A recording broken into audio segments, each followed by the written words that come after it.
minasyaitonir rajim. Bismillahirrahmanirrahim. Alhamdulillahi rabbil alamin, nahmaduhu wa nasta'inu wa nastaghfiruh. Wa na'udzu billahi min shururi anfusina wa min sayyiati a'malina. May yahdihillahu fala mudilla lahu wa man yudlil fala hadiya lahu. Asyhadu an la ilaha illallah wahdahu la syarika lah wa asyhadu anna Muhammadan abduhu wa rasuluh.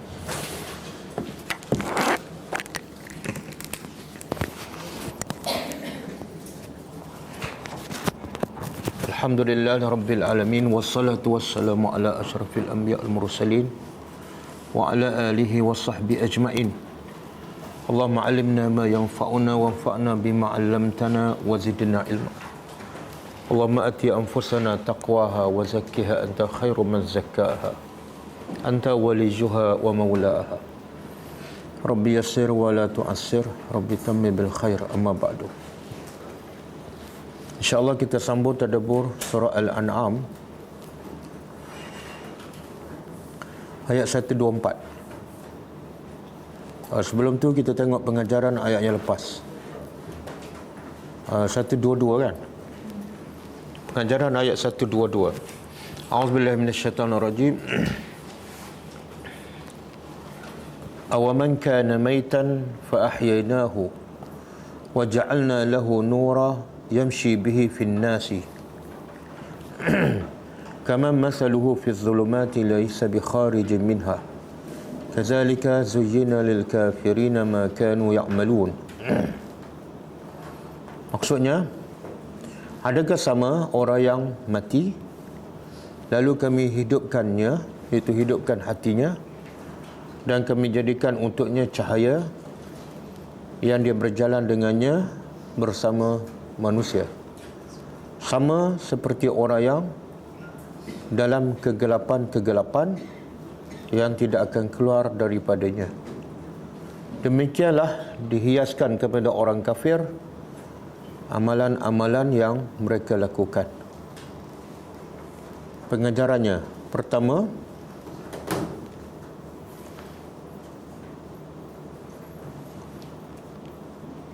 orang yang beriman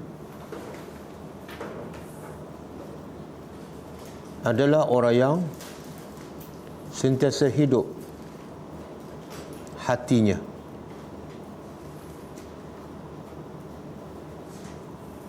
Manakala orang yang kufur kepada Allah,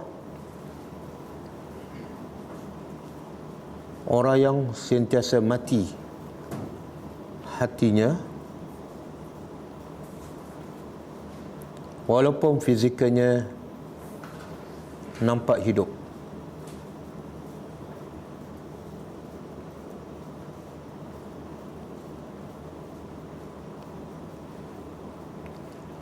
Yang kedua,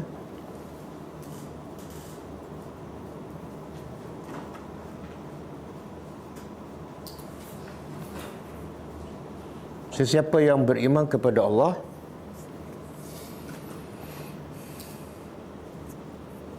dia akan berada dalam cahaya yang terang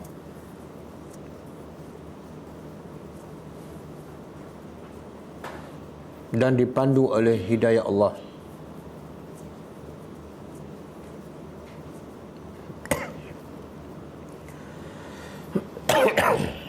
Dan cahaya itu akan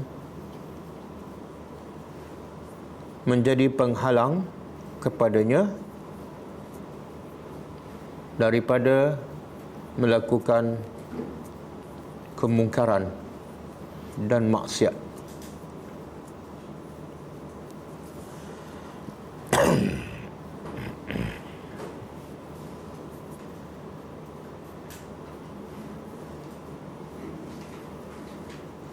Yang ketiga,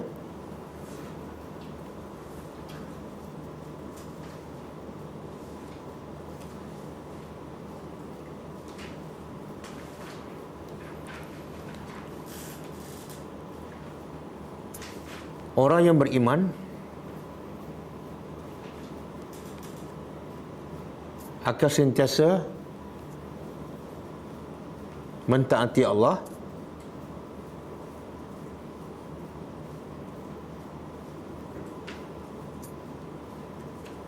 dan sentiasa melakukan kebaikan kepada orang lain dengan cahaya imannya.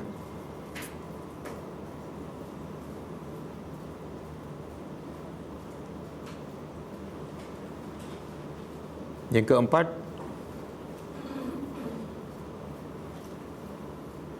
sesiapa yang hanya beramal soleh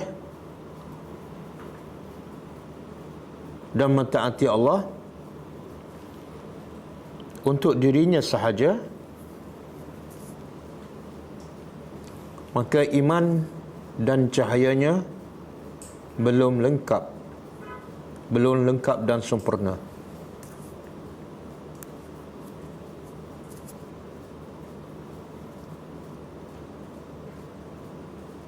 Yang kelima, sesiapa yang kufur dan syirik kepada Allah serta sentiasa melakukan maksiat,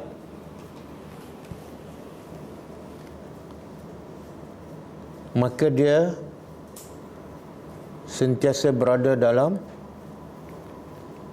kegelapan-kegelapan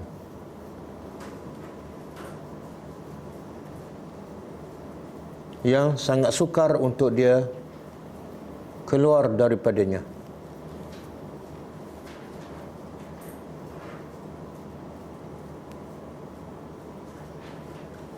Yang keenam,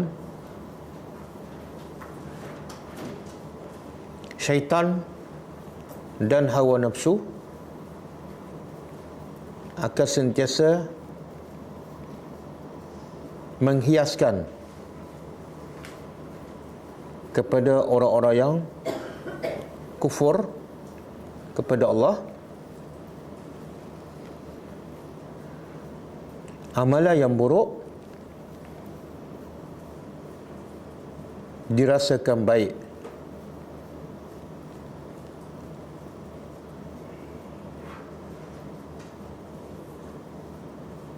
Dan akhirnya dia kekal dalam kemaksiatan.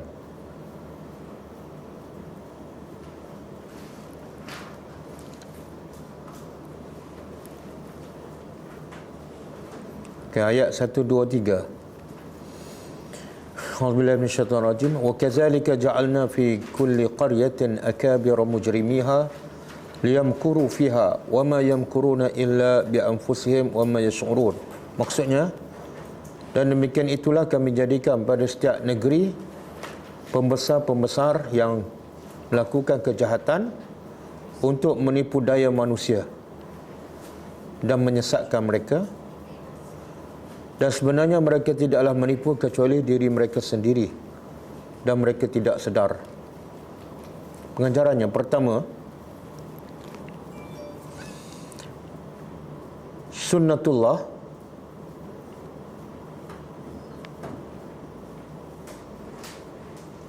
iaitu Allah menjadikan setiap dakwah yang mengajak manusia kepada mentauhidkan Allah ada penentangnya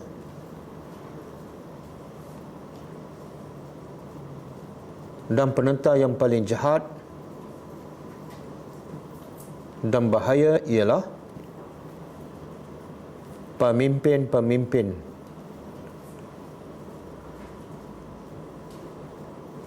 yang tidak beriman kepada Allah.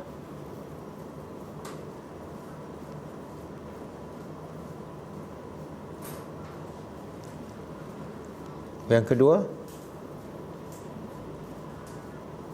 pembesar-pembesar yang tidak beriman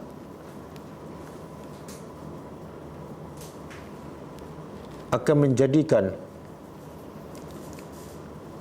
agenda utama mereka ialah menyekat dan menghancurkan gerakan dakwah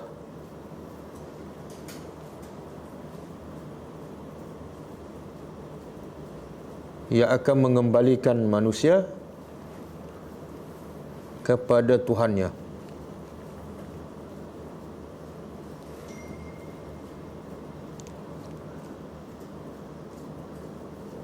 Yang ketiga,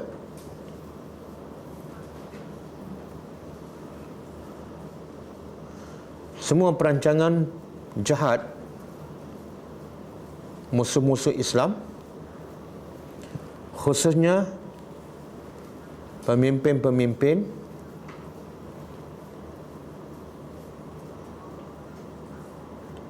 untuk menghancurkan Islam,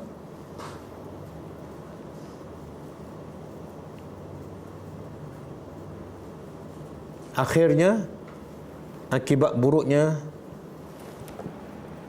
kembali kepada diri mereka sendiri.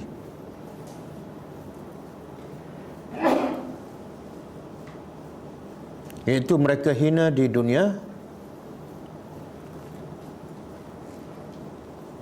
dengan kekalahan demi kekalahan, dan diazab di akhirat.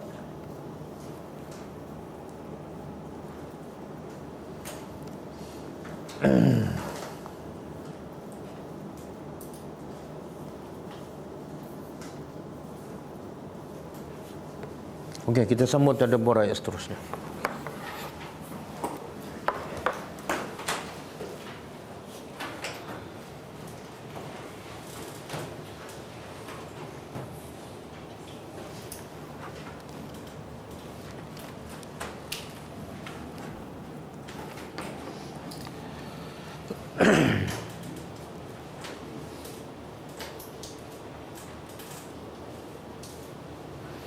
Okey, ayat hari ini, ayat 124, kaitan dengan ayat yang lepas.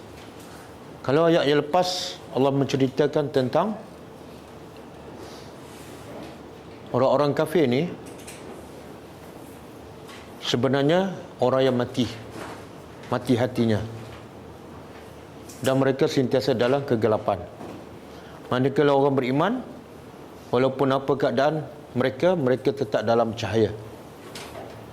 Kemudian Allah beritahu penentangan dan permusuhan daripada orang kafir, khususnya di kalangan apa dia? Di kalangan apa? Pembesar-pembesar. Jadi yang paling kuat menentang dakwah Islam ialah pembesar. Kenapa? Sebab nak pertahankan kuasa. Jadi ayat hari ini Allah menceritakan tentang kedegilan mereka. Walaupun mereka dalam kegelapan, mereka tetap tidak sedar bahawa mereka dalam kegelapan. Bahkan mereka akan terus berusaha untuk mencari alasan untuk tidak beriman kepada Allah Azza wa Jalla. Okay, a'udzubillahi minasyaitonir rajim. Wa iza, dan apabila ja'athum telah, fi'il madhi,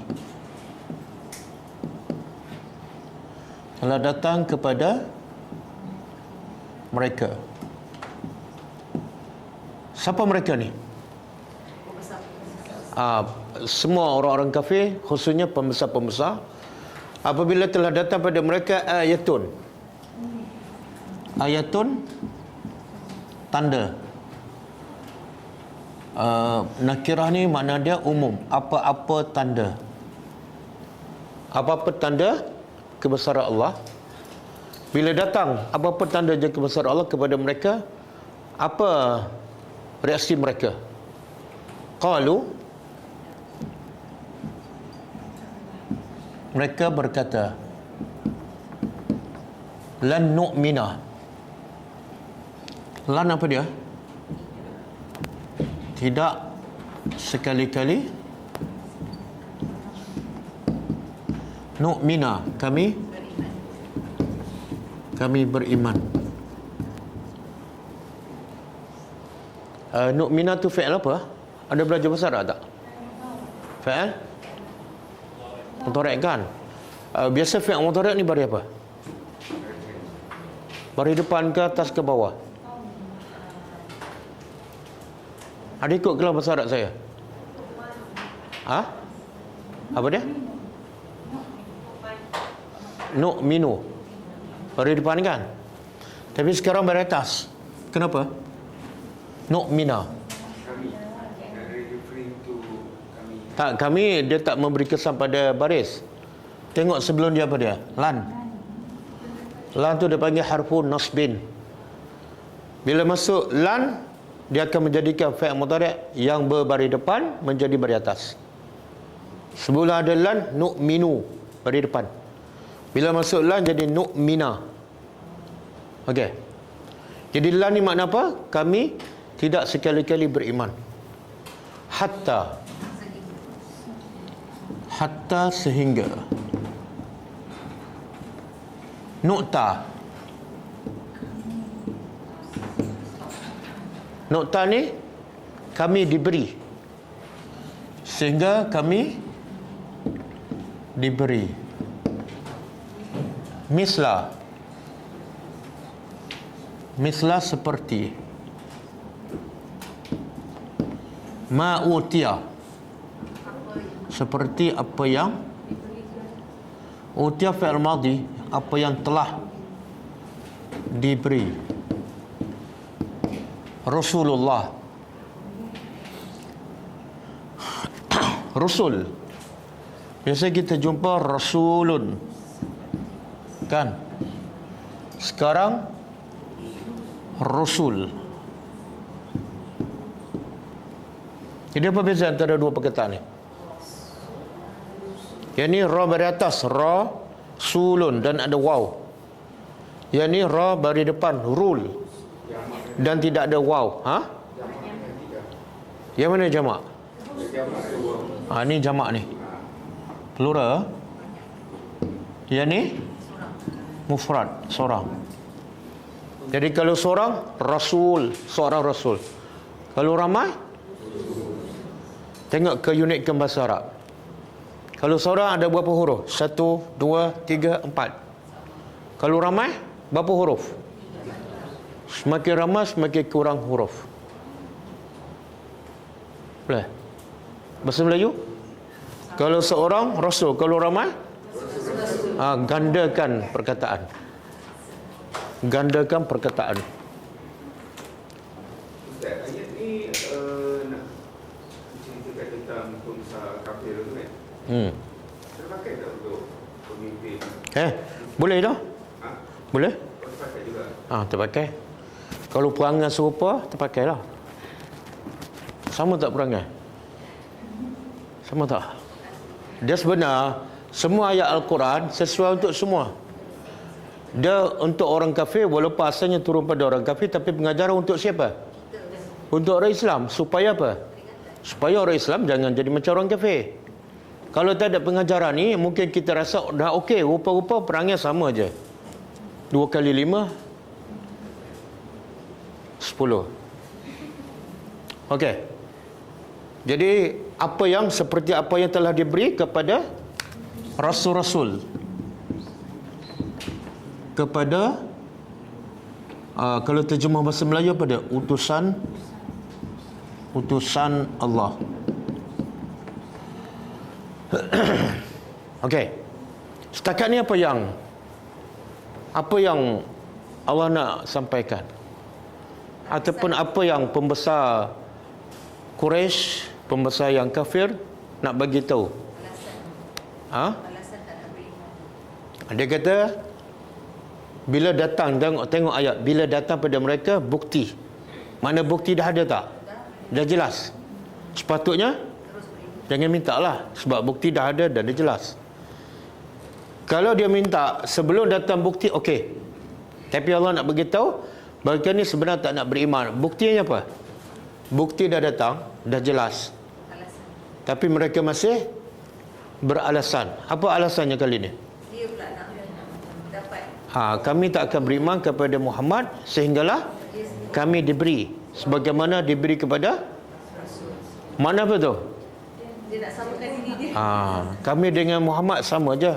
Kalau Muhammad dapat, kenapa kami tak dapat? Faham? Saya tak nak setuju mengiktiraf Rasulullah tu. Betul? Dia mengiktiraf Rasulullah tu. Tapi dia nak buat alasan lah. Kalau dia tak iktiraf Rasulullah, takkan dia cakap ke Allah, aku nak seperti apa yang Rasul kau beri pada Rasul. Tak, dia bukan iktiraf lah. Kalau dia iktiraf, dia terima je lah. Jangan banyak songeh kan. Terima je lah. Sebenarnya dia tak nak terima lah tu. Dia tak iktiraf lah. Maksud dia apa dia? Kalau kenapa Muhammad saja layak, aku pun layak. Faham tak? Dia kata Arab apa dah? Antum rijal, nahnu rijal. Kamu lelaki, kami pun lelaki. Apa biasa? Kenapa kamu je dapat, kami tak dapat? Makna apa tu? Sebenarnya soalan tu sebenarnya dia pertikaikan siapa? Tak. Allah. Dia pertikaikan ke Allah. Sebab siapa yang lantik Rasulullah? Siapa yang pilih Rasulullah? Sebenarnya dia bukan tak setuju pada Nabi, dia tak setuju pada Tuhan. Nabi Muhammad tak ada apa-apa pun. Nabi Muhammad minta nak jadi Rasul? Tak. Boleh faham? Satu. Yang kedua, dia orang ni pembesar-pembesar dulu, kini dan selamanya. Apa dia cara dia berfikir? Pemimpin tu mestilah ikut cita rasa mereka. Antara sebab lah alasan mereka tolak Nabi ialah anak yatim, miskin. Kepala manusia ni bila nak lantik pemimpin mesti kaya. Mesti keturunan raja. Cuba buka surah Az-Zukhruf ayat 31 dan 32.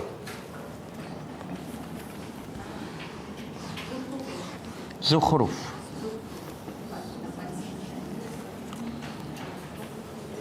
Ayat berapa Ustaz? 31 dan 32. Waqalu laula nuzila hadzal Quran ala rajulin minal qaryataini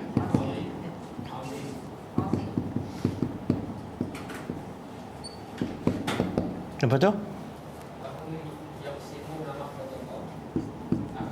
Ahum yaqsimuna rahmata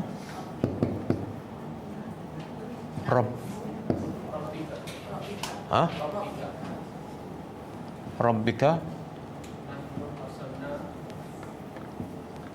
nahnu qasamna bainahum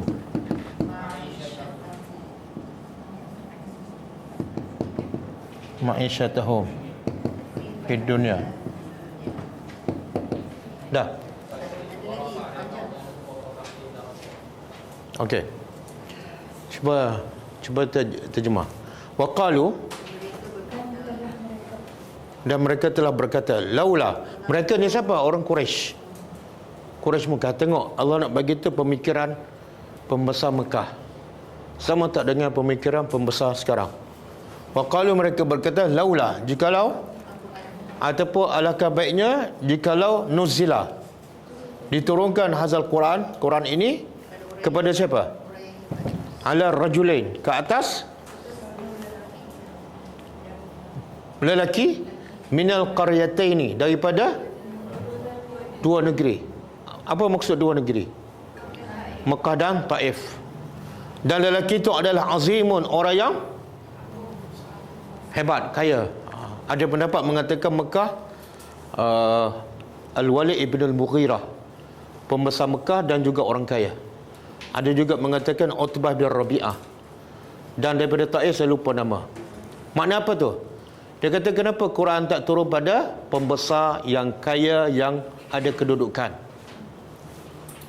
Maka Allah jawab, ahum yaqsimuna rahmata rabbik, adakah mereka berhak, yaqsimu pada membahagi-bahagikan rahmat Tuhan engkau? Makna adakah mereka ada hak untuk menentukan siapa layak jadi rasul dan siapa yang tak layak.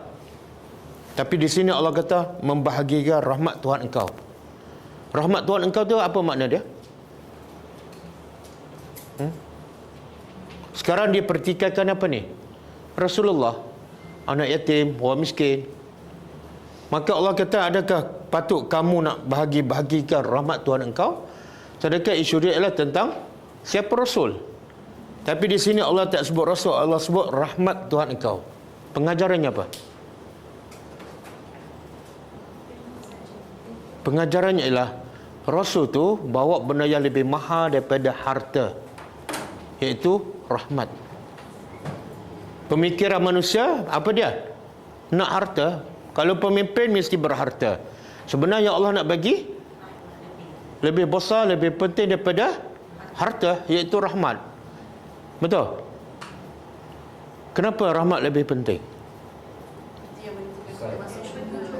Sebab kita duit ni, kita nak duit sebenarnya kita nak hidup bahagia, betul kan? Semua nak duit sebab nak bahagia. Tapi dengan duit belum tentu dapat bahagia. Kalau bahagia pun tak kekal. Di mana kebahagiaan yang kekal abadi? Syurga. Apa tiket nak masuk syurga? Bukan duit, rahmat. Sebab tu Allah kata, "Wa ma arsalnaka illa rahmatan lil alamin." Tidak kami utuskan engkau Muhammad melainkan bukan nak bawa duit, tapi nak bawa rahmat kepada siapa? Sekalian alam. Kemudian Allah cakap lagi, "Nahnu qasamna." Kami bahagikan bainahum, di antara mereka, ma'isyatahum, kehidupan mereka di dunia. Kehidupan mereka ni sebenarnya apa dia? Rezeki lah. Jadi Allah nak bagi tahu pasal rezeki orang musyrikin Mekah pun kami yang bagi, kami yang agihkan. Itu untuk apa tu? Untuk dunia. Maka Nabi Muhammad ni untuk apa ni? Untuk akhirat. Maka kami lagi layak menentukan siapa Rasul. Faham? Sebab yang untuk dunia, untuk makan ni, untuk makan 60 tahun pun kami yang menentukan. Takkanlah nak hantar Rasul untuk menentukan hidup kekal abadi, kamu pula yang menentukan. Faham? Okey ke? Jadi di sini juga Allah nak ajar akidah. Satu akidah iaitu akidah apa ni? Dalam ayat ni. Akidah apa?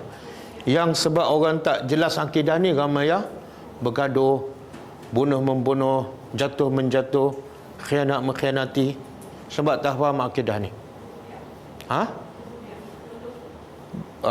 Itu dah besar sangat cabang tu. Bukan juga. Rezeki? Jadi akidah apa tu? Apa dia? Yang akidahnya ialah kita wajib yakin dan redha dengan semua pembahagian Allah. Betul? Yang punca bergaduh sebab apa? Dengki kan? Dia dengki ni sebab apa? Sebab tak yakin.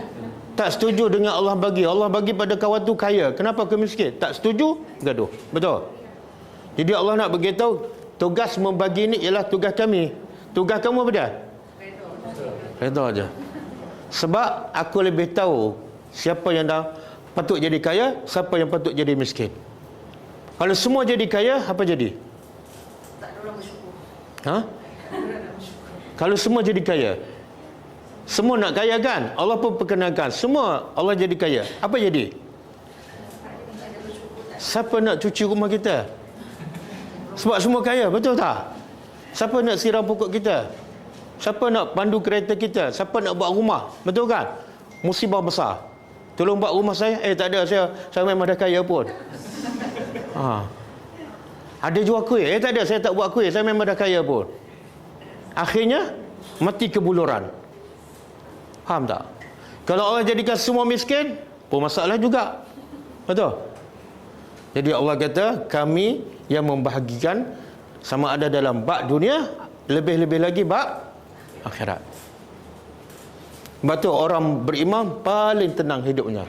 Allah bagi dia miskin, dia reda. Allah bagi dia kaya, dia bersyukur, tidak sombong. Okey, kita balik pada ayat ni. Apabila datang kepada mereka satu tanda, satu bukti, mereka masih beralasan, kami tak akan beriman sehinggalah kami dapat sebagaimana apa yang rasul-rasul dahulu dapat. Kemudian Allah kata, Allah a'lam, lebih tahu. Haitsu apa dia? Di mana ataupun ketika mana ia ja'alu, dia menjadikan risalahnya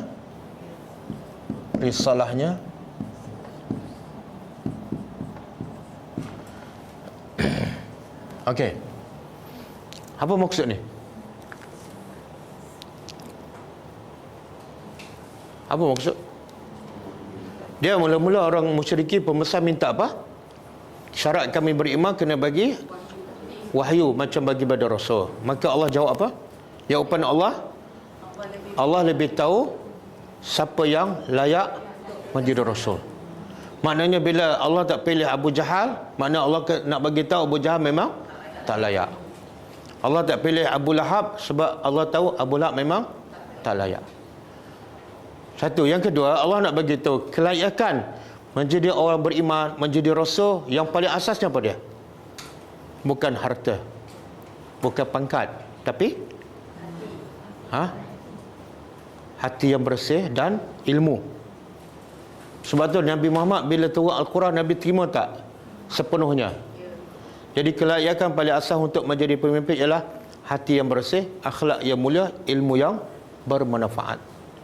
Abu Jahal tak boleh terima Al-Quran, tak boleh terima ilmu. Abu Lahab tak boleh terima. Jadi kalau nak pilih pemimpin, ciri-cirinya ialah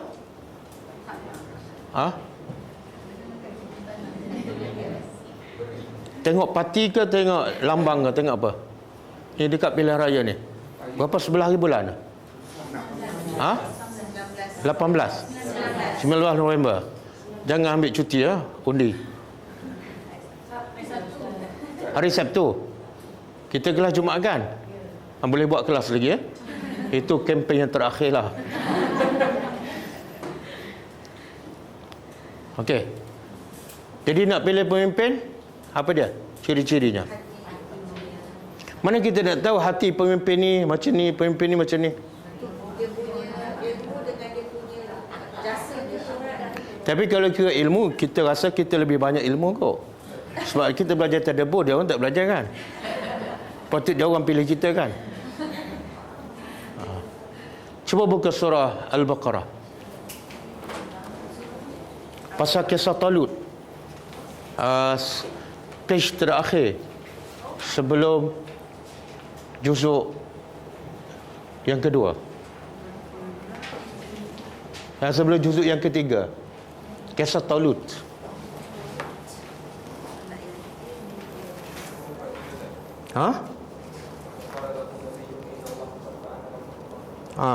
Ayat berapa? 247. 247.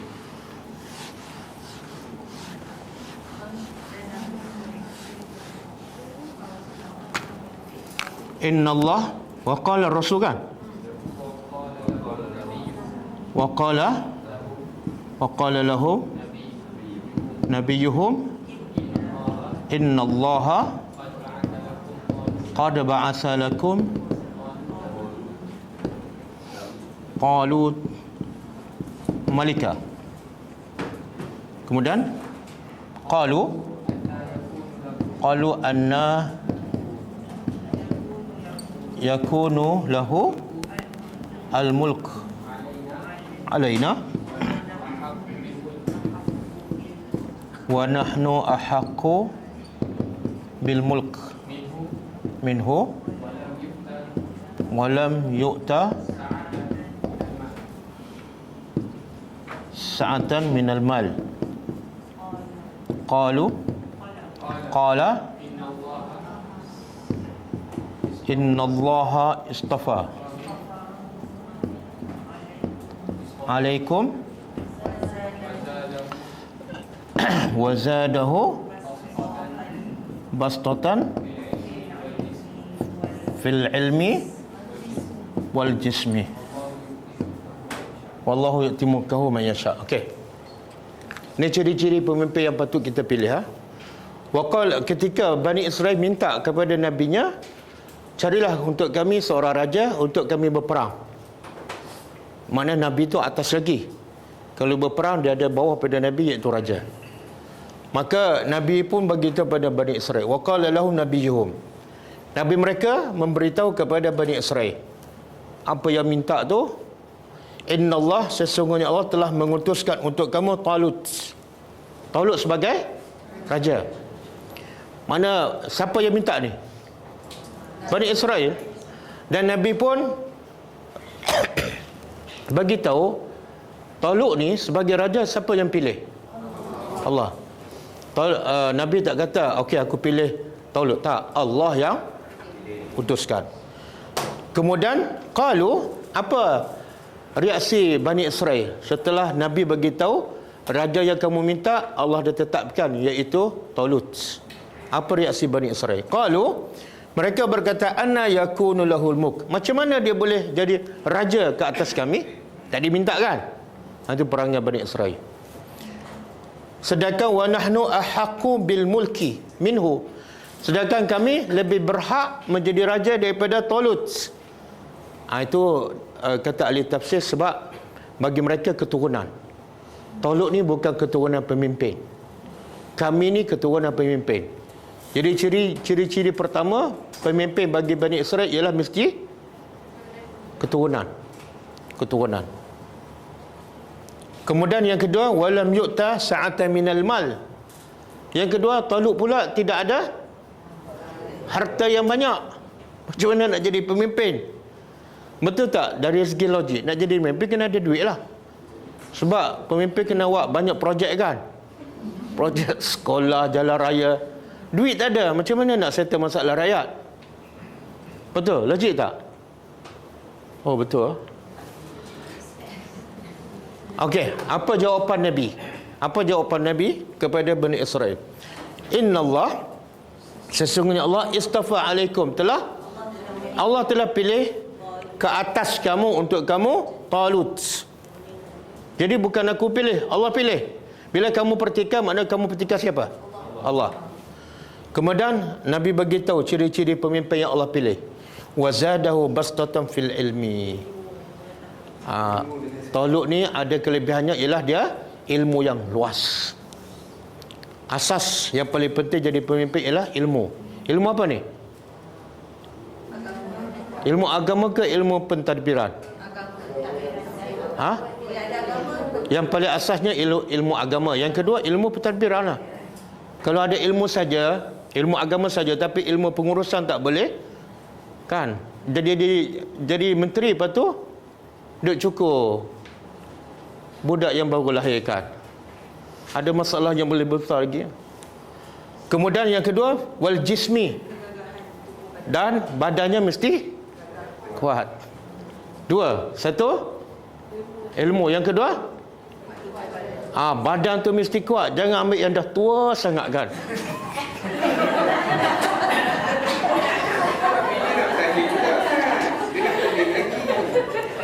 Tak ada. Kalau ikut dua kriteria ni, saya cakap tak ada kaitan dengan yang itu.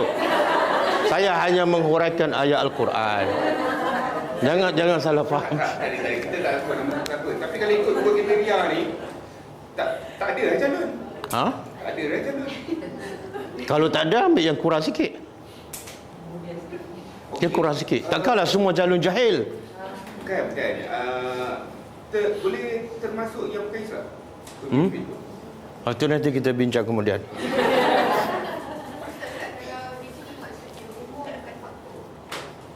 Tak, dia biasa kalau yang sihat mestilah yang muda. Kalau tua, sihat macam mana pun kekuatan dia mesti lemah. Kena Allah sebut dalam Quran kan. Mula-mula kami jadikan kamu lemah masa baby. Lepas tu kuat. Lepas tu lemah balik macam baby. Bila dia tua memang lemah. Jangan cakap besar lah. Memang lemah.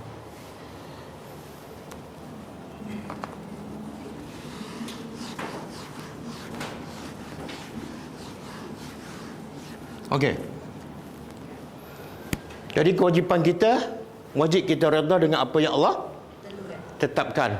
Saya nak tanya, orang musyrikin tolak Nabi Muhammad. Apa sebab? Alasannya apa? Kalau dia ikut keturunan Nabi Muhammad adalah keturunan yang baik kan. Tapi dia anak yatim, orang miskin. Dia tak pandai baca. Lepas tu buta huruf lagi kan? Orang Arab masa tu boleh membaca. Tak ada yang boleh baca. Ramai yang tak boleh membaca. Tapi ramai yang boleh membaca. Yang paling penting mereka nak apa ni? Yang dah jadi pemimpin. Dan juga yang ada harta. Jadi mereka tak suka pada Nabi ni sebenarnya bukan sebab Nabi miskin. Sebenarnya apa? Mesej yang Nabi bawa tu berlawanan dengan nafsu. Itu yang asasnya. Kalau yang Nabi bawa, Nabi dilantik sebagai Rasul, Nabi kata yang kamu buat tu semua halal. Okeylah. Betul tak? Itu yang paling asas sekali. Yang dia minta bukti-bukti semua tu hanyalah sebagai alasan untuk tak nak beriman. Sebenarnya kalau nak beriman, orang yang waras perlu tak banyak bukti. Satu bukti cukup. Betul tak? Contohnya macam tukar sahih Firaun. Berapa bukti dia tengok sehingga dia beriman? Sebelum tu Firaun janjikan dia akan bagi menjadi orang kanan. Orang kanan kan kedudukan yang besar. Tapi bila dia nampak satu je bukti kebesaran Allah, terus yang Firaun nak tawarkan semua tak ada nilai. Sebab dia nampak kebesaran dan kehebatan Allah. Firaun tak boleh menukarkan kayu, tongkat menjadi ular. Firaun tak boleh. Tiba-tiba Allah boleh. Pastilah yang Allah tawarkan jauh lebih hebat daripada Firaun. Itu bukti. Jadi bila minta 2-3 bukti, itulah tanda sebenarnya tak nak beriman. Okey? Bila dia minta bukti, kita bagi bukti. Dia minta lagi bukti lain. Jangan layan. Kita nak beriman tu. Okey, sayusibu akan menimpa allazina ajramu, orang-orang yang ajramu, mereka apa dia ajramu? Ajramu ni daripada ijram, iaitu ismu, orang yang mereka yang melakukan dosa. Sagharun, sagharun mana? Kehinaan. Indallah, di sisi Allah. Wa azabun syadid, dan azab yang syadid apa dah? Yang keras, yang pedih. Bima kanu, Allah tidak zalim. Bila Allah timpakan azab ada sebab. Disebabkan apa yang mereka yang mengkurun. Apa yang mengkurun? Yang mereka rancang. Yang mengkurun ni perancangan jahat. Perancangan jahat membesar-besar Quraisy dan juga sampai bila-bila. Yang paling utama apa dah? Nak mencekat dakwah dan menghancurkan Islam. Okey.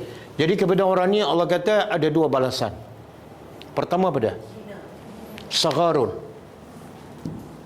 Yang kedua? Azabun syadid. Okey, sagharun, kehinaan tu di mana? Di dunia. Contoh? Ini lebih kepada orang musyrikin Mekah kan? Apa kehinaan yang Allah timpa pada orang musyrikin Mekah di dunia? Kalah dalam peperangan. Itu satu kehinaan tu. Ramai pembesar dia termasuklah Abu Jahal mati dalam peperangan tu. Kerajaan yang besar kalah kepada bilangan tentera yang ramai, kalah kepada kerajaan yang baru dibentuk dan tentera yang kecil. Satu kehinaan. Dan dalam peperangan Uhud pun mereka pusing yang kedua mereka kalah lagi. Itu kehinaan balasan pertama. Dan balasan kedua, azabun syadid di akhirat. Jadi Allah nak bagi tahu hasil penipuan perancangan jahat mereka itulah balasan. Dan di sini Allah kata ajramu, allazina ajramu. Kalau ikut bahasa Arab, ini Allah kata apa? Apabila datang kepada mereka, home. Mereka ni balik pada siapa? Akabiri mujrimiha, pembesar-pembesar. Tapi bila Allah kata akan menimpa orang-orang yang melakukan dosa, Allah tak sebut dah mereka. Sepatut mereka lah. Kan awal ni atas mereka. Bila datang pada mereka, bukti, mereka nak bukti yang lain. Maka Allah menimpa kepada mereka sepatutnya. Tapi Allah tak guna ganti nama mereka. Allah guna allazina ajramu. Apa pengajarannya? Sebab daripada dia pengikut-pengikut dia pun tak ikut dia punya pemimpin juga. Jadi orang-orang Tak jelas. Hati tadabbur. Ayat tu yang atas tu refer kepada musyrikin. Yang ni refer kepada semua. Makna Allah nak begitu apa? Dia nak sampaikan mesej. Ni, sagharun, kehinaan kat dunia dan azab di akhirat bukan hanya menimpa pada orang musyrikin Mekah secara khusus, tapi akan menimpa siapa? Siapa yang ada sifat ni? Siapa yang buat dosa? Siapa yang merancang untuk menyekat dakwah dan kerja Islam? Inilah balasannya, bukan khusus untuk orang Mekah. Nampak tak? Tapi kalau Allah kata sayusibuhum, akan menimpa mereka, maka ini khas untuk kalau orang kafir buat sekarang tak menimpa. Maka Allah nak begitu, sebenarnya balasannya adalah umum kepada semua. Okey, kemudian faman yuridillah, maka siapa yang yuridillah makna siapa yang Allah kehendaki, siapa yang Allah hendak an yahdiyahu, memberi petunjuk kepadanya,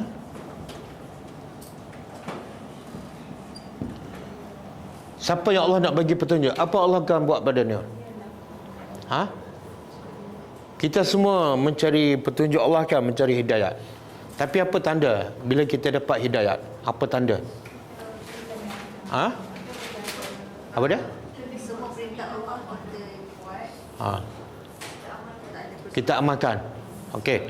Sekarang Allah nak bagi tahu siapa yang dapat petunjuk ada tanda. Supaya apa? Supaya kita tidak syok sendiri. Kan? Dah belajar dah. Kan? Dapat hidayah, confirm. Maka tandanya yashrah. Dia melapangkan sadrahu. Sadrahu dadanya. Sebenar dada ni ialah hatilah. Tapi Allah sebut dada tu sebab tempat hati ialah dada. Hati di dada. Allah melapangkan dadanya lil Islam, untuk Islam.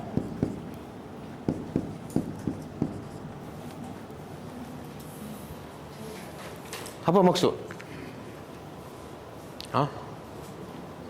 Siapa yang Allah bagi hidayah, tandanya apa? Allah lapangkan hatinya untuk Islam. Apa Islam? Apa itu Islam?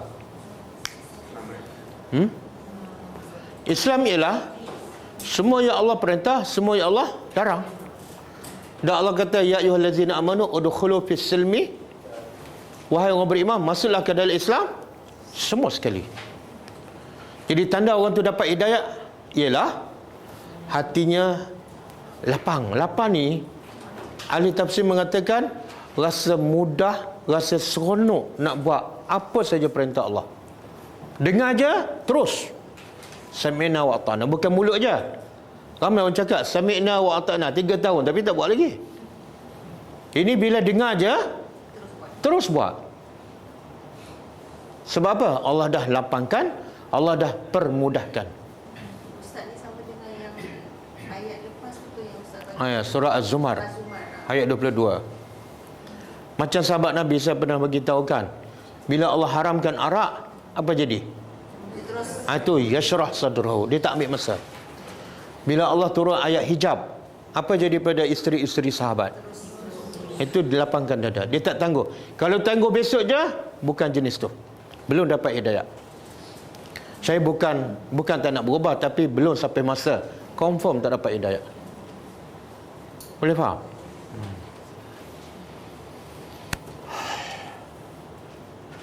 Ada orang dia solat tapi tak puasa. Itu jenis apa tu? Jenis orang yang Allah tak lapangkan hati. Ustaz, macam mana tak lapangkan hati? Dia boleh solat.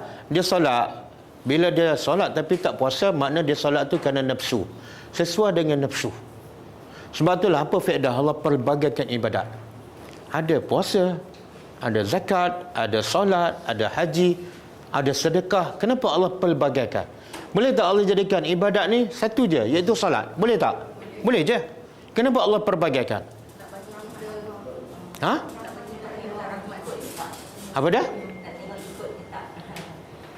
Sebenarnya Allah nak buktikan kita ni betul-betul beriman kepada Allah ataupun beriman kepada nafsu.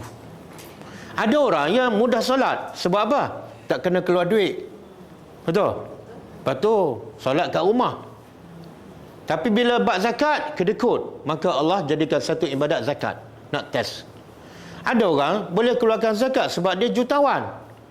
Tapi Allah wajibkan pergi haji. Oh, saya tak boleh pergi haji, ramai, panas. Tengok. Makna dia bagi zakat je sebab apa? Nafsu, sebab dia kaya. Faham tak? Sebab tu Allah pelbagaikan. Ya. Ada orang solat kan 50 tahun tapi aurat tak tutup. Itu bukan yashrah sadrahu. Itu dia buat kerana nafsu. Saya buat solat okeylah, tapi tutup aurat minta maaf. Tunggu saya pencet. Confirm dia tak dilapangkan hati. Faham tak? Ramai tak macam tu? Ramai. Ada orang solat tapi suka apa? Macam-macam lah, suka mengumpat, suka mengata orang. Dia sama naikkan solat dengan solat sunat puya tapi mengumpat puya. Mana hatinya tidak dilapangkan. Sebab tu Allah kata yashrah sadrahu lil, apa makna Islam? Semua sekali. Allah tak kata yashrah sadrahu lis salat. Faham tak? Ramai tak orang boleh salat tapi tak boleh pergi salat berjemaah di masjid. Ramai. Walaupun rumahnya tepi masjid. Ada orang boleh salat berjemaah di masjid tapi maghrib dengan isya je, subuh tak boleh pergi. Ada? Tak yashrah sadrahu lil Islam. Islam ni lengkap. Boleh? Sebab tu orang yang paling dilapangkan hatinya siapa? Manusia yang paling dilapangkan hatinya oleh Allah untuk Islam. Nabi. Betul? Sebab tu hidup Nabi 24 jam untuk apa? Untuk agama Allah. Tak ada satu pun untuk kepentingan. Kalau jihad, Nabi yang barisan depan. Kalau berdakwah, Nabi yang pergi berjalan kaki ke Taif, kan? Nabi yang paling ke depan. Kalau salat malam, Nabi yang paling salat sampai. Kalau sedekah, Nabi lah bagi sampai habis. Apa lagi? Apa lagi? Sebab tu Allah kata alam nashrah laka sadrak. Allah kata alam nashrah.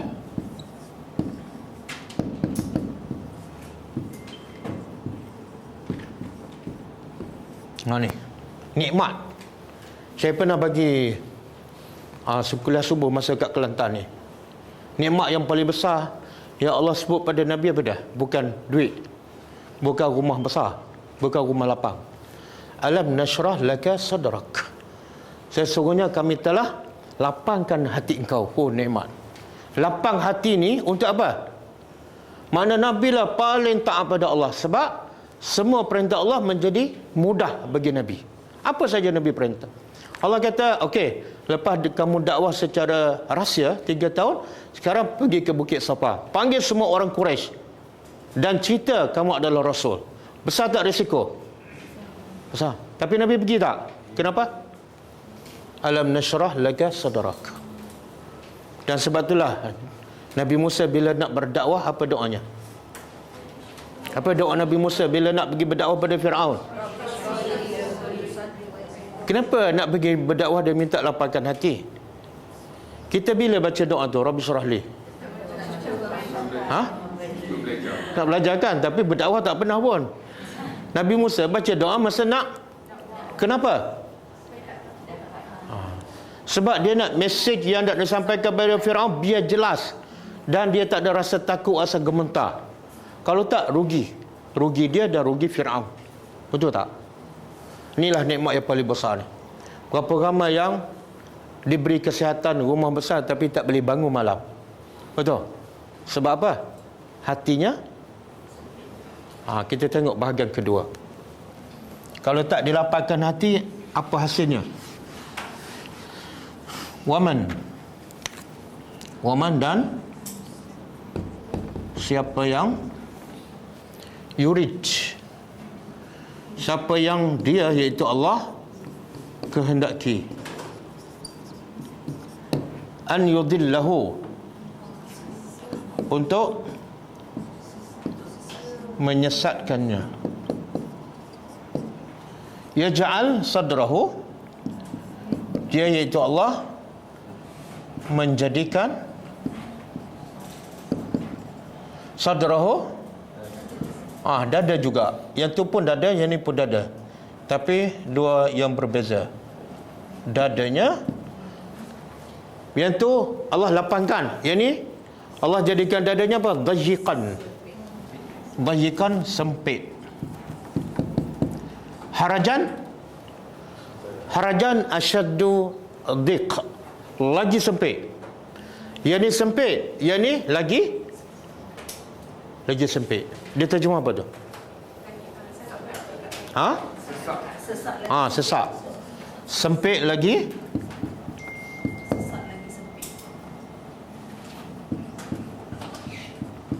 Sesak apa ni? Sesak dada. Ini musibah paling besar bukan sesak harta, tapi sesak dada. Dan kita pun tak faham macam mana ustaz, orang yang sesak dada ni macam mana? Allah bagi contoh. Ka'annama, seolah-olah yas'adu, dia sedang mendaki ataupun menaiki fis sama, ke langit. Macam mana tu? Contoh yang Allah bagi, boleh faham? Macam mana tu? Dia manusia bila semakin naik ke langit, apa akan berlaku? Kenapa?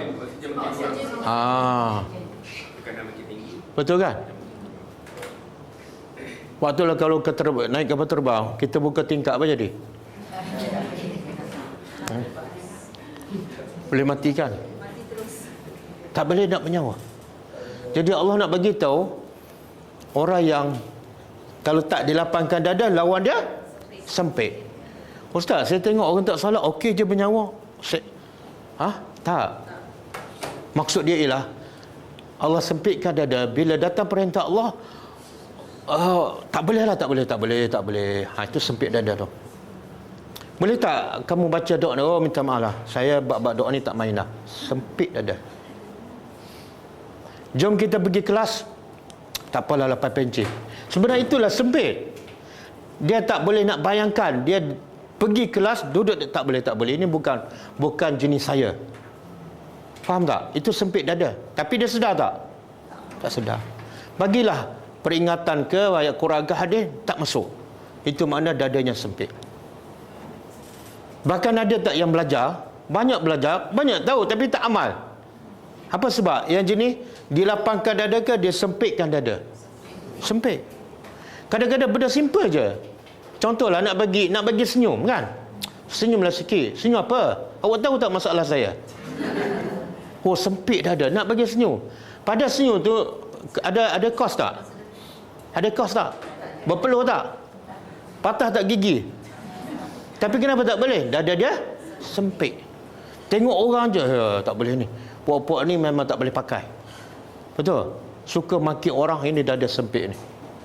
Islam adalah rahmatan lil alamin. Orang Islam tengok musuh pun dah fikir dah yang positif. Bagaimana aku nak jadikan dia orang baik? Macam Nabi lah. Pergi ke Taif, orang baling batu, Nabi buat apa?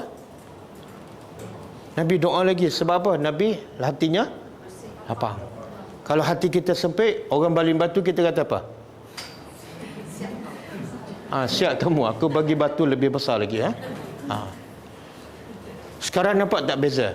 Dada lapang dengan dada sempit. Jadi kita bila ukur nilai diri kita sendiri. Bila dengar perintah Allah, bila dengar sunnah Nabi, senang tak nak amal? Kalau senang, itulah insya-Allah kita adalah orang yang yashrah sadruhu lil Islam. Tapi kalau susah, walaupun benda simple kan, itulah tanda dada kita sebenarnya sempit. Kazalika, begitulah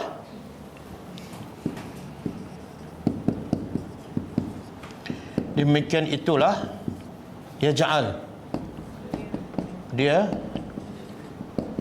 jadikan begitulah Allah jadikan ar-rijsa. Rijsa ni asalnya najis. Innamal khamru wal maisir rijsun min amali syaitan.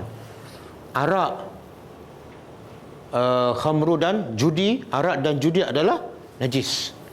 Jadi Allah kata apa? Begitulah Allah jadikan. Dia terjemah apa tu? Wow. Apa saja najis ni benda yang tak elokkan, semua orang nak elakkan, termasuklah penyiksaan ataupun azab. Jadi ada ahli tafsir menterjemah azab, ada menterjemah kekejian, alal lazina, ke atas orang-orang yang la yu'minun, mereka tidak beriman. Ya. Ya. Dia bila Allah kata Allah tak sebut azab, Allah sebut rijs. Jadi rijsu tu boleh kita terjemah azab, boleh terjemah najis. Jadi sebenarnya satu penghinaan. Allah kata orang tak beriman ni nilai dia sama dengan najis. Bila ada najis kita buat apa? Kita buang. Itulah nilai orang tak beriman, seumpama najis. Okey. Jadi ayat ni Allah beritahu manusia dengan hidayat ada dua je. Satu dapat hidayat, satu tak dapat. Yang dapat hidayat tandanya apa? Hati lapang. Hati lapang. Sebab itulah kalau kita tengok sejarah para Nabi, sejarah para sahabat kan, yang Allah perintah pada mereka jauh lebih besar dan lebih berat daripada yang Allah perintah pada kita. Betul tak? Contoh sahabat di Mekah, Allah perintah apa? Dah sebelum tu isytiharkan Islam, ramai tak kena seksa. Bila pun kena seksa, tapi mereka berubah tak? Bila diseksa tak? Hati mereka dilapang. Walaupun baru je masuk Islam. Ada yang Allah perintah sahabat pergi ke Habasyah, kan? Jauh tu. Tinggal anak isteri, tak tahu masa depan, tak tahu bila balik. Pergi pula negeri orang kafir, berbeza bahasa, berbeza budaya. Tapi lapang tak hati mereka nak pergi? Kemuncaknya pada Allah perintah tinggal terus Mekah. Pergi Habasyah balik lagi. Tapi pergi Madinah tak balik dah. Lapang tak hati mereka? Sami'na wa ata'na, itu maksud dia. Jadi kita ni kadang-kadang bukan Allah perintah supaya hijrah, tinggal tempat, tinggal keluarga. Allah perintah pada tinggal rumah sekejap, pergi solat Jumaat di masjid. Kadang-kadang itu pun sah. Macam mana nak jadi ahli syurga? Nak pergi rumah Allah tapi masjid pun sukar. Bagaimana nak masuk syurga Allah Subhanahu Wa Taala? Okey. Cuba buka surah ni. Al-Lail. Tips untuk menjadi hati kita dilapangkan oleh Allah dan mudah nak melakukan amal soleh. Tipsnya apa dia? Surah Al-Lail.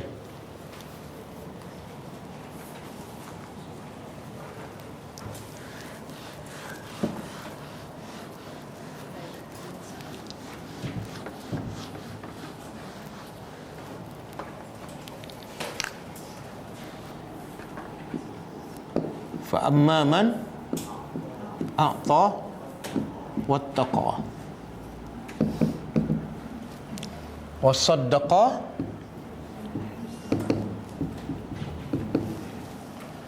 bil husna.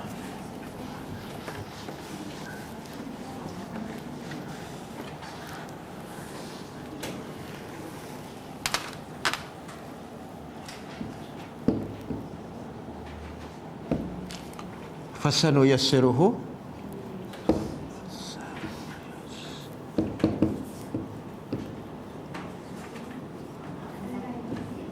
lil yusra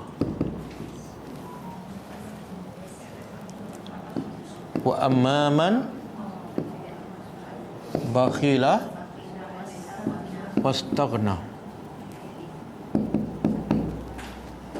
wa kazzaba bil husna fasanuyassiruhu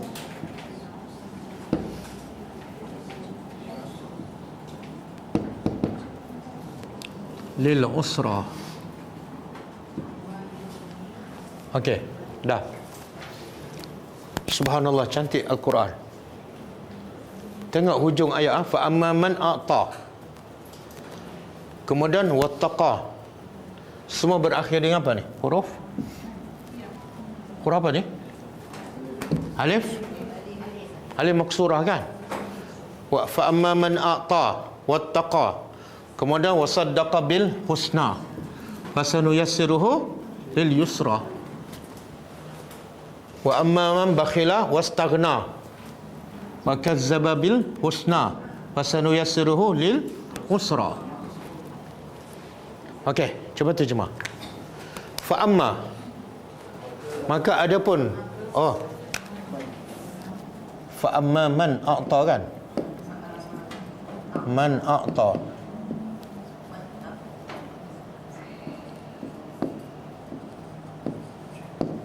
Adapun orang yang a'ta, apa makna a'ta? Memberi. Allah tak sebut beri apa? Kaedahnya bila tak sebut, bagi apa? Tak, bagi apa saja. Kalau Allah kata bagi harta, sedih tak orang miskin? Sedih. Jadi Allah nak meraihkan semua. Kamu tak ada harta, bagilah senyum, bagilah masa, bagilah tenaga, bagilah pengalaman.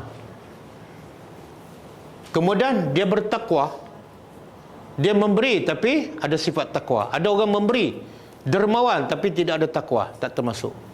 Kemudian wasaddaqa bil husna, dia membenarkan dengan husna. Apa makna husna? Kita ada belajar tadabbur surah Yunus. Lil ladzina ahsanu, mesti tak ikut kelas tu, 2 hari lepas kan? 2 malam lepas. Tak ikut kan? Alhamdulillah ala kulli hal. Lillazina, kepada orang-orang yang ahsanu al-husna wa ziyadah, kepada orang yang suka berbuat baik. Buat baik pada Allah, iaitu ibadatnya sempurna. Yang kedua, suka buat baik pada orang. Baginya apa? Al-husna. Husna ialah syurga. Okey? Jadi orang ni, satu dia suka memberi, yang kedua bertakwa, yang ketiga dia percaya, dia yakin dengan janji Allah dan kemuncaknya ialah syurga. Maka apa hasilnya? Apa hasilnya? Fasanuyassiruhu lil yusra.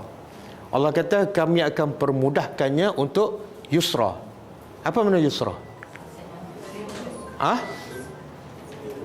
Apa dia? Tak, yusra lawan dia usra. Inna ma'al usri yusra.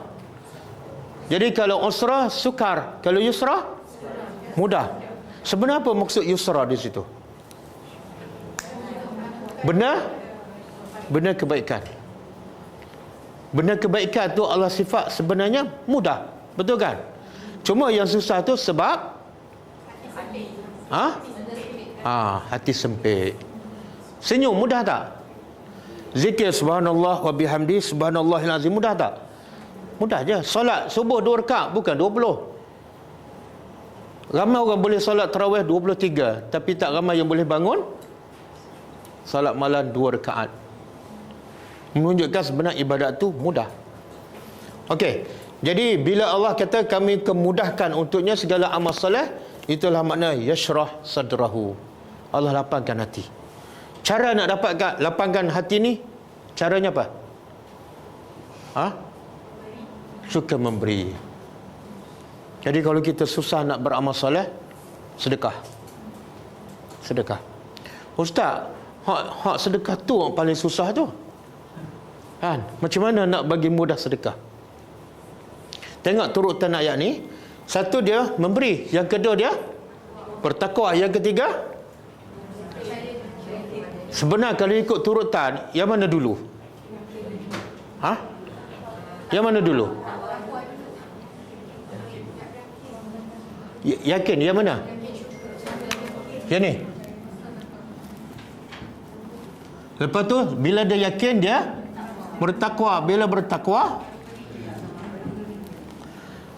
terbalik ke tak? Sebenarnya tak terbalik macam ni. Allah nak beritahu siapa yang suka memberi sebab apa? Sebabnya takwa. Punca dia memberi sebab dia bertakwa. Okey. Kenapa dia bertakwa? Apa punca dia bertakwa? Sebab dia yakin dengan janji Allah. Faham tak? Jadi Allah nak beritahu amalan kemudian sebab. Kenapa suka memberi? Sebab bertakwa. Orang bertakwa memang suka memberi. Yang kedekut ni bukan takwa. Kenapa dia bertakwa? Sebab semua janji Allah dia percaya. Sebab tu Abu Bakar digelarkan apa? As-Siddiq. Bila Abu Bakar digelarkan sedikit As-Siddiq, apa sifat amalan utama Abu Bakar? Memberi. Betul. Bila percaya janji Allah, memberi ini jadi mudah. Okey. Kemudian wa amma, adapun orang yang bakhil, berlawanan. Yang atas suka memberi, yang bawah bakhil. Haji bakhil. Kemudian wastaghna. Subhanallah. Allah bagi tahu kenapa dia bakhil. Apa makna istaghna? Kalla innal insana la yatgha ar-ra'ahu. Manusia ni akan melampau bila dia lihat diri je serba cukup. Jadi Allah nak bagi tu sebab. Kenapa orang ni kedekut? Sebab dia rasa aku dah banyak duit, aku tak perlukan pahala, cukup.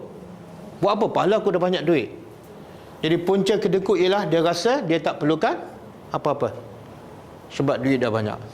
Dan punca dia rasa kaya sebab dia mendustakan janji Allah.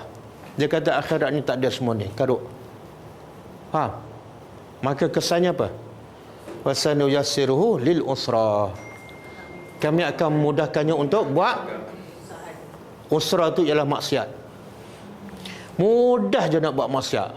Sabang hari, sabang jam, ada je dia. Kalau dia nak mengumpat, ada je member dia kan. Allah permudahkan. Ada je topik dia kan. Tama-tama dekat pilihan raya kan. Lagi. Nampak tak? Jadi tips untuk Allah lapangkan hati kita apa dia? Dalam ayat atas tu asasnya apa dia? Ni asas nombor 1 ni. Macam mana nak yakin? Macam mana nak yakin? Tadabbur Al-Quran lah. Sebab janji Allah semua ada kat mana? Quran dan hadis. Dah yakin, jadilah orang bertakwa. Bila jadi orang bertakwa, mudah untuk memberi. Ayat ni maknanya ayat ni adil. Maknanya Tuhan akan mudahkan dua. Ya. Betul. Allah mudahkan. Betul. Allah mudahkan juga untuk susah. Betul. Okey. Cukup lah.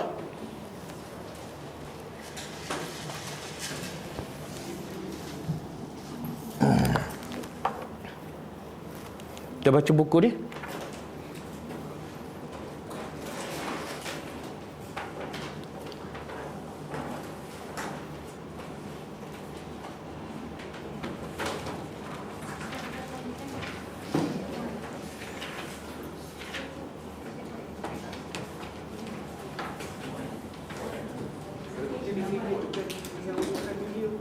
Sama. Kesesakan itulah Ustaz.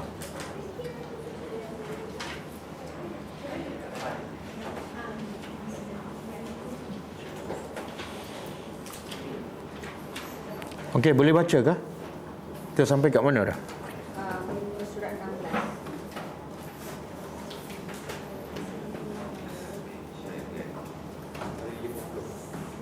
Hari ke-50. Pada pagi hari yang ke-50 itu, saya pergi sembahyang subuh di hadapan rumah seorang kaum keluarga saya. Okey, jadi kita sambung kitab Riyadhus Salihin. Masih hadis tentang Ka'ab bin Malik kan? Okey, sambung. Semasa saya sedang duduk dalam keadaan dipulaukan, jiwa saya terasa sempit, sedang bumi yang luas terasa kecil. Tiba-tiba saya terdengar suara orang berteriak dari atas Bukit Sa'lah. Dia berkata dengan suara yang kuat, "Wahai Ka'ab bin Malik, bergembiralah." Mendengar kata-kata itu, saya terus sujud. Saya yakin masalah saya sudah selesai. Nabi Muhammad SAW memberitahu kepada orang ramai, taubat kami bertiga diterima oleh Allah yang Maha Kuat lagi Maha Perkasa. Peristiwa itu berlaku semasa Nabi Muhammad sedang sembahyang subuh. Ramai orang yang datang menyampaikan berita itu. Okey.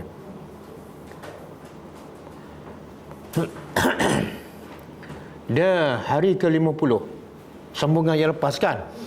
Hari ke-40 datang arahan baru daripada Nabi supaya Isteri dijauh daripada mana setelah 40 hari mungkin Ka'ab merasakan bahawa taubatnya akan diterima, tapi sebaliknya keadaannya susah. semakin teruk. Kena berpisah pula dengan isteri. Pengajarannya apa?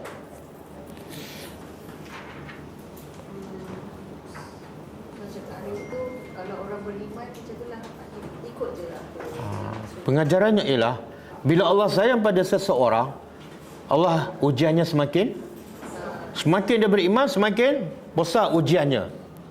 Jadi sebab Ka'ab bin Malik ni sahabat yang dah lama, termasuk tokoh-tokoh sahabat yang hebat, maka ujiannya sangat besar. Jadi ujian berdasarkan keimanan.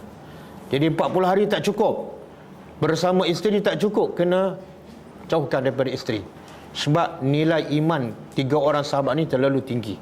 Jadi semakin iman tinggi, ujiannya semakin besar. Buktinya apa? Ka'ab bin Malik mampu tak hadapi ujian tu? Itu bukti la yukallifullahu nafsan illa wus'aha. Allah tak akan bebankan seseorang mereka yang dia mampu je. Jadi kalau ikut ayat tu, mana ujian dengan dugaan pun bergantung pada individu jugalah. Ya. Kemudian hari ke-40, yang ke-50 datang seorang di waktu subuh. Masa tu Ka'ab bin Malik duduk kat mana? Dia pergi atas sutuh. Sutuh ni, rumah orang Arab ni ke atas tu, atas sekali, bukan bumbung. Tapi boleh tempat berehat, tempat kadang-kadang tidur. Kalau dalam rumah tu panas, itu dah atas sutuh. Dia panggil apa? Loteng. Macam loteng. Loteng ada bumbung. Ni terbuka, open. Beranda. Tapi rooftop ke? Saya ingat rooftop buah kurma yang rooftop. Tak, kalau kita naik kapal terbang, tengok rumah-rumah di sekeliling Mekah kan banyak yang terbuka kan. Dia duduk kat situ. Jadi pagi ke-50 Ka'ab bin Malik duduk atas tu. Setelah Ka'ab bin Malik solat subuh. Mana dia solat subuh di mana? Di rumah. Kita dah bagi tahu kan, peringkat awal Ka'ab bin Malik solat jemaah di masjid walaupun di pulau, walaupun tak dijawab salamnya. Seorang pun tak bercakap. Tapi dia tetap bertahan. Tapi akhirnya dia tak tahan. 10 akhir tu sebab tu ulama kata antara faedah daripada hadis ni, kalau kita pergi ke masjid, orang pulau kita, orang tak bercakap, orang tak senyum, kita pun tak tahan, maka dibolehkan solat di rumah. Sampai tahap tu baru boleh solat di rumah. Kenapa? Sebab dalam keadaan orang pulau kita, orang tak nak bercakap, mengganggu solat kita. Solat kita tak khusyuk. Maka kena jaga kualiti solat. Boleh faham? Tapi orang sekarang masuk masjid tak tegur, orang lain tak ada beza. Yalah. Tak kena. Tak pulau tak ada beza. Yalah, orang yang tak pulau pun, orang tak pulau dia pula tak pergi. Tak ada siapa pulau kan? Yang tak pergi masjid siapa pulau ah? Dia pula dia sendiri. Cuba tanya, pergi cek satu-satu. Pakcik, kenapa tak pergi masjid? Ada orang masjid pulau ke? Ya, tak tahu. Saya orang masjid pun saya tak kenal. Makna apa tu? Dia pulau ni Pilihan dia sendirilah. Tengok kekuatan iman para sahabat. Sampai tahap tu dia tetap pergi, dan bila tak pergi pun ada sebab, ada keuzuran syar'i. Ya Allah, sekarang ramainya orang tak pergi tanpa sebab, tapi dia mendakwa cinta Allah, cinta Rasulullah. Bila buat Maulidin Nabi, ramai je masjid. Betul tak? Kereta jam. Bila besok bukan tarikh lahir Nabi, tak ada dah. Padahal Nabi yang paling marah orang tak pergi masjid. Nabi tak pernah marah pun orang tak pergi Maulidin Nabi. Betul? Yang Nabi nak bakar rumah, yang tak pergi Maulidin Nabi ke tak pergi Jumaat? Tengok salah faham. Kalau Nabi ada sekarang, tak tahulah. Dia kata ni siapa ni, umat mana ni? Okey. ramai orang yang datang menyampaikan. Okey, nanti dulu. Tengah dia solat, lepas solat subuh, dia mendengar ada seorang menjerit kuat-kuat. Ya Ka'ab bin Malik, abshir. Suara yang bawa berita tu utusan Rasulullah. Rasulullah kata, pergi rumah Ka'ab, bagi tahu berita gembira. Dia pecuk kuda dan dia menjerit kuat-kuat. Ya Ka'ab bin Malik, abshir, gembiralah. Suara dia dengan kuda dia mana lebih laju? Mana sampai dulu? Suara utusan Rasulullah dengan kudanya di rumah Ka'ab? Suara dulu. Betul? Kenapa dia menjerit kuat-kuat? Tunggulah kuda sampai bagi tahu Ka'ab, okey, ada berita gembira. Tak. Sebelum sampai dia dah menjerit dah. Kenapa? Pengajarannya ialah orang beriman sentiasa berkasih sayang. Nabi kata jangan cakap. Bukan benci, tapi arah Nabi. Nabi kata jangan jawab salam, tak jawab. Senyum pun tak. Bukan benci, tapi arahan cinta Rasulullah mengatasi cinta kepada sahabat. Tapi bila turun ayat Allah terima taubat, dia pertama menjerit kuat-kuat. Seronok sebab sahabat diterima taubatnya. Itulah kehidupan orang beriman. Kan? Menjerit kuat-kuat. Dan juga sunnah Nabi ialah ibadat yang penting, yang Allah suka tapi ramai mengabaikannya, iaitu suka dan segera memberi berita gembira kepada saudara kita. Kalau dapat berita gembira, cepat-cepat. Kalau tak boleh pergi, message. Jangan tangguh. Ini berita baik untuk dia, saya bagi tahu besoklah, rugi. Kenapa? Sunnah Nabi, dan dalam hadis Nabi kata antara benda yang paling Allah suka ialah menggembirakan saudara kita. Ini sunnah yang diabaikan. Okey, boleh sambung. Ramai orang yang datang menyampaikan berita itu kepada kami. Ada yang pergi menyampaikan berita itu kepada dua orang sahabat saya yang senasib. Hamzah bin Umar, seorang ahli keluarga Aslam, datang berjumpa saya dan memecut kudanya. Dia naik ke atas bukit dan berteriak supaya suaranya lebih cepat sampai kepada saya daripada kudanya. Dialah pemilik suara yang saya dengar tadi. Apabila dia sampai dan selepas memberitahu berita gembira itu, saya buka kedua helai baju saya supaya dia pakai sebagai hadiah atas berita gembira yang disampaikannya itu. Demi Allah, pada hari itu, itulah sahaja pakaian yang saya ada. Terpaksalah saya meminjam dua helai baju daripada orang lain. Selepas memakainya, saya pun pergi berjumpa Nabi Muhammad SAW. Orang ramai yang ada semua menyambut ketibaan saya. Sekumpulan demi sekumpulan datang menyatakan kegembiraan mereka kerana taubat saya sudah diterima. Kata mereka, semoga gembiralah hati saudara kerana Allah sudah menerima taubat saudara. Okey. Bila pembawa berita tu sampai pada Ka'ab bin Malik dan bagi tahu berita gembira, apa Ka'ab bin Malik buat? Dia buka baju. Dia kata hari tu dia tak ada baju.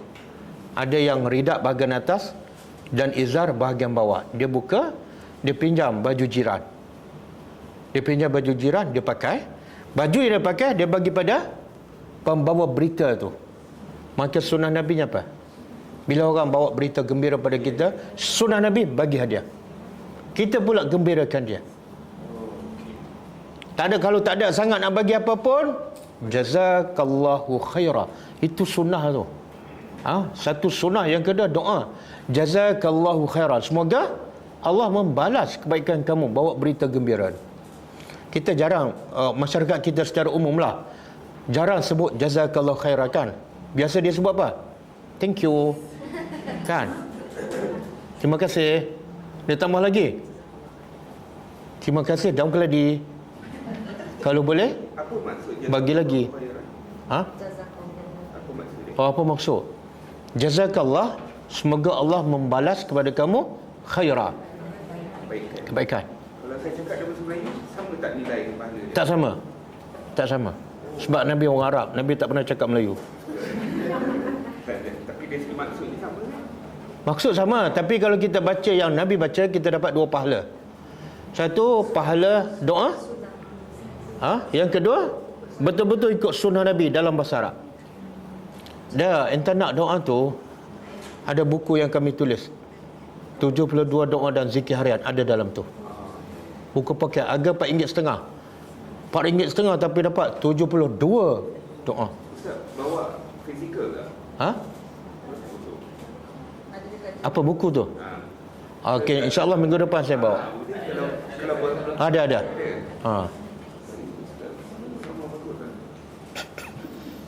Oh, dia kata Usama bagus. Usama bawa kan? itu berita gembira tu. Berita gembira. Betul, berita gembira. Saya bagi free. Jazakallah khair. Jazakallah khair. Kemudian sunnah Nabi pula kena jawab. Wa anta fajazakallah khair. Mana kita pun berdoa pada dia, kamu juga semoga Allah balas kebaikan. Doa. Itu antara sebab orang beriman hidup dalam berkasih sayang, iaitu saling berdoa antara satu sama lain. Betul. Kalau kita tak berdoa antara satu sama lain, itu juga tanda kita tak sayang. Maksudlah bagi salah. Okey? Ini baca semua, bawa buku tu pergi ke mana-mana. Okey. Akhirnya saya pun masuk masjid. Di situ Nabi Muhammad SAW sedang duduk dengan beberapa orang sahabat. Talha bin Ubaidullah cepat-cepat berdiri dan menjabat tangan saya dan mengatakan, dia ikut bergembira dengan saya.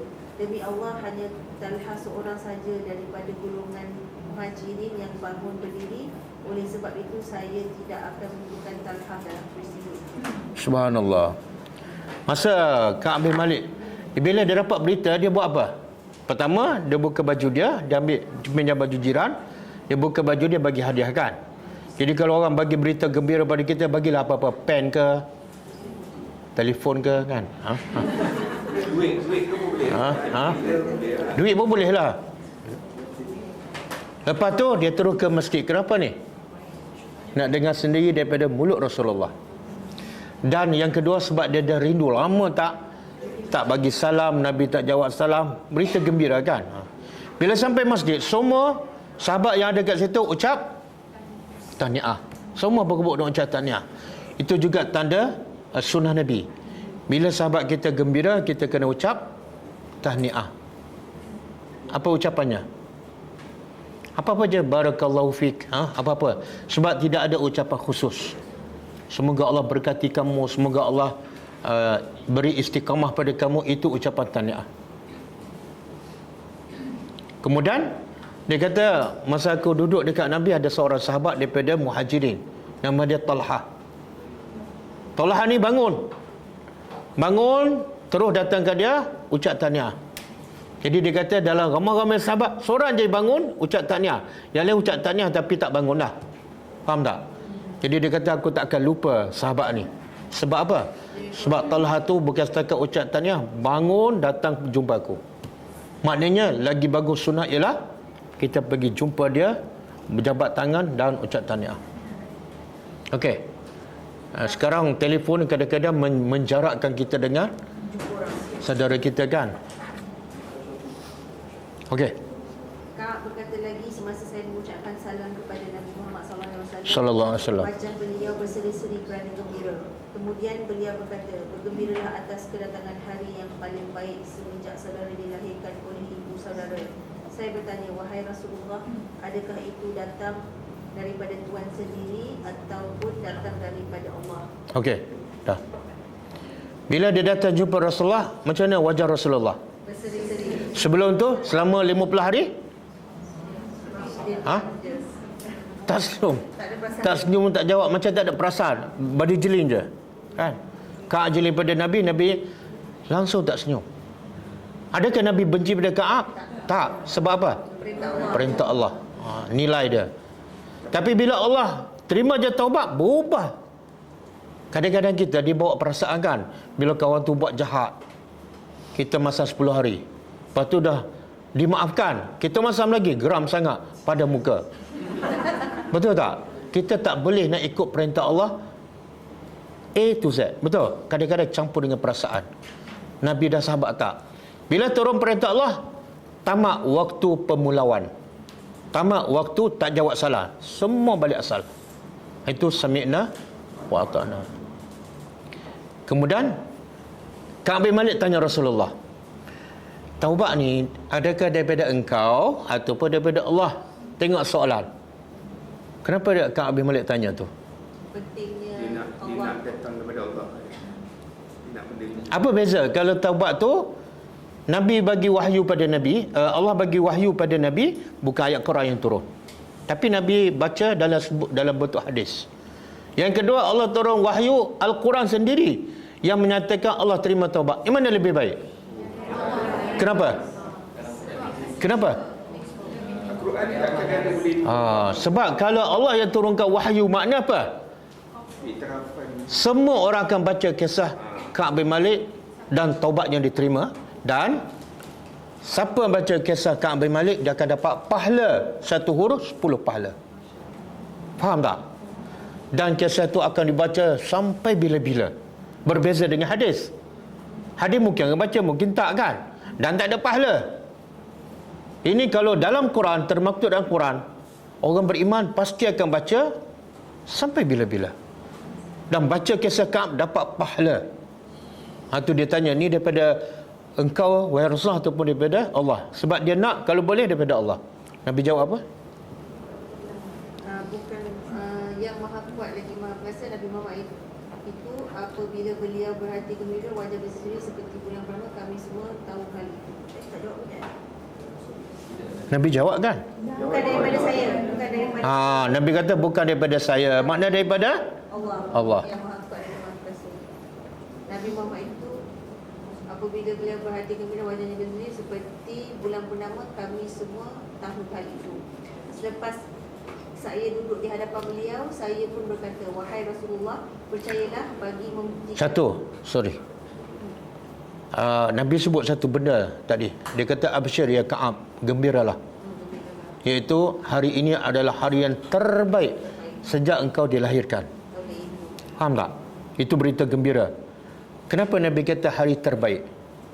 Macam dilahirkan Sejak kamu lahir sampai hari ini, inilah hari terbaik. Sebab apa? Allah turun, terima taubat kamu, dan Allah rakam dalam Al-Quran. Tidak ada hari lebih baik pada ni. Kan? Kita hari terbaik kita pada hari jadi kan? Hari jadi. Tak, hari jadi bukan hari terbaik. Jangan tertipu. Kadang-kadang hari jadi itu kadang-kadang melalaikan kita. Hari terbaik hujung bulan. Jangan tertipu. Jangan tertipu dengan gaji. Tapi hari terbaik ialah husnul khatimah. Husnul khatimah. Okey. wahai Rasulullah, percayalah bagi membuktikan taubat saya itu, saya hendak menyedekahkan sebahagian daripada harta saya kepada Allah dan Rasulnya. Beliau menjawab, simpan sebahagian harta saudara itu untuk diri saudara, sebab itu adalah lebih baik. Saya menjawab, saya sudah simpan harta saya yang ada di daerah Khaybar. Kemudian saya berkata lagi, wahai Rasulullah, percayalah Allah menyelamatkan diri saya dengan saya berkata benar. Sebagai tanda saya sudah bertaubat, saya tidak akan bercakap kecuali apa yang benar sahaja sepanjang usia saya masih ada. Okey. Setelah Nabi beritahu berita taubat kamu diterima daripada Allah, bukan daripada aku, maka Ka'ab bin Malik lagi seronok. Dan keseronokan dia dizahirkan dengan apa? Dia kata, ya Rasulullah, aku nak apa? Sedekahkan hartaku. Masa tu ada riwayat mengatakan dia sedekah semua sekali. Dia nak sedekah semua. Tapi Nabi kata bagi sebahagian. Soalannya, kenapa dia nak bagi semua? Kenapa nak bagi semua? Ha? Nilai taubat tu lagi besar daripada apa? Kenapa? Ha? Bila Allah sendiri mengiktiraf taubat dia diterima dan dirakam dalam Quran, makna apa? Dia ahli syurga lah. Allah terima taubat. Allah sebut dalam Quran, mana dia sah ahli syurga. Bila kau yakin dia ahli syurga, dunia ketika itu tak ada nilai satu sen pun. Katalah 10 juta dengan syurga, boleh tak dibanding? Tak ada. Ni dua tu. Nah ini wasaddaqa bil husna. Bila dah syurga dah yakin dapat, dunia tak ada nilai, ambil lah. Aku tak dapat makan pun tak apa. Sebab apa? Mati terus masuk syurga. Betul tak? Itulah nilai keyakinan sahabat bila dapat ahli, menjadi ahli syurga. Lepas tu, Demi Allah, saya tidak melihat sesiapa daripada kalangan orang Islam yang diberi dugaan oleh Allah disebabkan kebenaran kata-kata yang diucapkannya. Sejak saya menyebutkan perkara itu kepada Nabi Muhammad SAW, saya yang menjadi lebih baik daripada yang didugakan oleh Allah yang Maha Besar ke atas diri saya sendiri. Nak apa? okey, hadir. Apa Ka'ab bin Malik begitu Rasulullah, antara punca dia dapat nikmat yang terbesar tu, nikmat taubatnya diterima. Puncanya apa? Bercakap benar. Dia kata, sebab aku dapat semua anugerah ni ialah sebab aku bercakap benar. Kan dia mula-mula rancang nak cakap bohong kan? Betul tak? Sebab tu Nabi kata, alaika bisidqi, hendaklah kamu bercakap benar. Apa keadaan bercakaplah benar. Kenapa? Fa inna sidqa yahdi ilal bir. Sebab cakap benar membawa kepada kebaikan. Dan wa innal birra yahdi ilal jannah. Dan kebaikan itu membawa ke syurga. Subhanallah. Betul tak berlaku pada Ka'ab? Dia dapat syurga bermula dengan cakap benar. Sebab tu dia kata, mulai sekarang aku tak akan bercakap bohong dalam apa keadaan sekalipun. Dan kita tahu kan, ada yang juga yang tak pergi berperang bersama 3 orang sahabat ni, iaitu orang munafik, lebih kurang 70 orang. Mereka semua cakap bohong. Akhirnya Allah sebut dalam surah At-Taubah ayat 96-97, Allah timpakan kehinaan mereka kat dunia dan Allah bagi azab. Semua berpunca daripada bercakap bohong. Jadi ambil pengajaran, bila nak bercakap pastikan fakta betul. Apatah lagi cakap dalam bab agama kan. Yang kita tak ada ilmu bercakap juga. Yang hadis palsu pun cakap juga. Ataupun dalam bab urusan dunia sekalipun, pastikan yang kita nak cakap betul-betul sahih. Kalau tak tahu, jawab aja, saya tak tahu. Jangan malu nak mengaku tak tahu, sebab tak tahu itu adalah separuh daripada ilmu. Tak tahu tu adalah separuh daripada ilmu. Ilmu apa? Ilmu bahawa saya tahu, saya tak tahu. Ilmu tu. Ramai orang, dia tak ada ilmu, iaitu dia tak tahu bahawa dia tak tahu. Dia cakap je. Akhirnya berbohong. Okey? Ada lagi? Banyak lagi? Mana tak habis lah hari ni? Berapa piece lagi? Kita sambung lah. Kita sambung. Kita berhenti setakat tu. Sebenarnya kakak saya diuji dalam hadis sahabat-sahabat lain pun diuji juga. Ya. Dapat larangan dari Allah untuk cakap Yang 2 orang lagi dia tak cerita. Sebab orang tua kan. Mungkin dia tak pandai cerita. Ka'ab bin Malik ni pandai cerita. Okey, ada soalan? Tak ada. Saya ada mula-mula kenapa? Lepas tu macam mana? Okay. Kenapa zikir la ilaha illallah adalah zikir yang terbaik? Zikir? Kenapa zikir la ilaha illallah adalah zikir yang terbaik? Kenapa doa alhamdulillah adalah doa yang terbaik? Dan bagaimana cara nak beramal? Dia Abdullah zikri la ilaha illallah. Zikir yang paling baik ialah la ilaha illallah. Kenapa? Sebab la ilaha illallah ialah bermakna kita mentauhidkan Allah dan membersihkan diri kita daripada syirik. Asas segala amalan diterima tauhid. Dan punca amalan ditolak sebab syirik. Jadi zikir la ilaha illallah baik sebab dia asas kepada semua amalan diterima. Kalau tauhid kita tak jelas, masih kadang-kadang mentauhidkan Allah tapi ada unsur syirik, amalan kita boleh terbatal. Kenapa alhamdulillah jadi doa yang terbaik? Dan alhamdulillah ni jadi doa terbaik sebab tanda kita sentiasa bersyukur kepada Allah. Tanda kita bersyukur ialah mulut sentiasa sebut alhamdulillah. Apa saja Allah bagi musibah, bagi nikmat, alhamdulillah. Bagi musibah, alhamdulillah. Nabi ajar kita bila dapat nikmat apa dia? Alhamdulillah. Allazi bi ni'matihi tatimmu salat. Bila bagi musibah, mulakan dengan alhamdulillah. Sebab musibah tu sebenar adalah nikmat. Kadang-kadang nikmat musibah lebih besar daripada nikmat kesenangan hidup.